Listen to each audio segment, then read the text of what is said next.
Told her no, so I can't really tell you yes, but we have this saying in the South, he can sell a ketchup popsicle to a woman wearing white gloves on a hot summer day. He's kind of good with words, so he won me over, and here I am 20 years later, still playing my...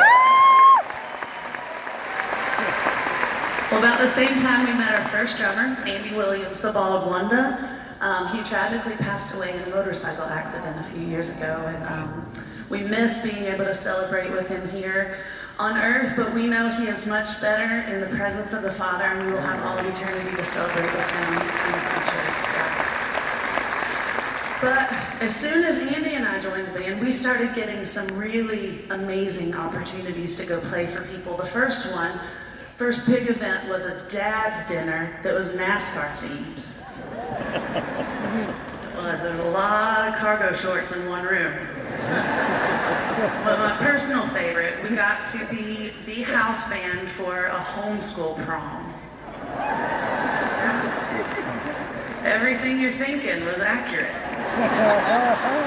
I can make jokes. All three of my kids are homeschooled, so it's come a long, homeschooled. We come a long way in 20 years, but it will never be more awkward than watching high schoolers slow dance to Voice of Truth. I'm just saying. It was definitely something. But we had some very generous people in our church that gave us the money to record another CD, and one day Mark got a very interesting phone call.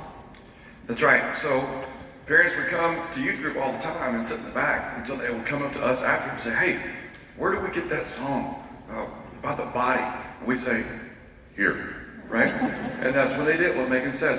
They said, you need to record these songs, and they put us in a little studio, and we did it. So this CD that they're talking about, these are all families in the church that just believed in what we were doing. And so a college kid named Chase, a basketball jock, goes off to school from Daytona. He's at a college playing basketball. So he is at a camp where they're training, and meanwhile, there is a country band, been around for a long time, called Sawyer Brown. And Mark Miller is the lead singer for Sawyer Brown. He's driving to the beach for vacation, right? On the drive, he remembers, hey, my friend coaches over at this school. Calls them up, they go to lunch.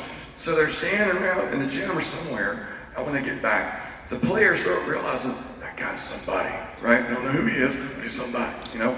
And so Chase, just no fear, walks right up to him and very charmingly says, people are telling me you're famous. And Mark said, people know who we are.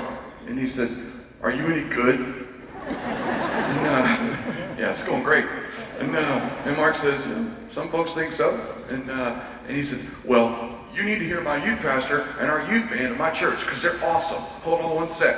Starts digging around his gym bag, the potpourri of death.